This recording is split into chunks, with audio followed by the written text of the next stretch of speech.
Kinilala ang husay ni Kapuso multi-awarded broadcast journalist Jessica Soho sa People of the Year 2026 ng People Asia Magazine.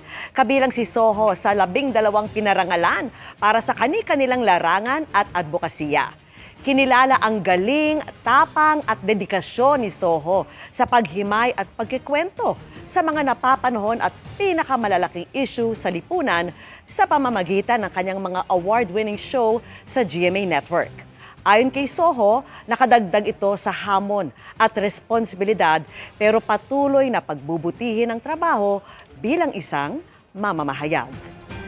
With all of this, recognition, parang nadadagdagan din yung responsibilidad ko. So, but I'm happy to receive it. It's a very special award. Marami pa tayong dapat ibunyag siguro at nag-aantay pa rin ang taong bayan ng mga sagot sa napakaraming mga tanong nila sa mga nangyayari. Kasi humihirap ang buhay pero parang dumadami rin yung mga kurakot.